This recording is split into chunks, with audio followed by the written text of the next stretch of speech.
A jury has found Michael Ingold not guilty of first-degree intentional homicide in the June 2022 death of his girlfriend. The verdict came Tuesday night after a trial that started back on April 7th. Court records say Ingold called 911 telling Shawano County dispatchers that he'd just woken up and found the 59-year-old woman dead.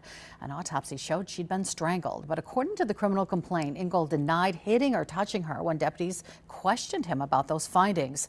Separately, a new criminal complaint filed in March charges Ingold with 10 felony counts for alleged threats to prosecutors and a detective while in the Shawano County Jail, including detailed threats of violence on recorded calls.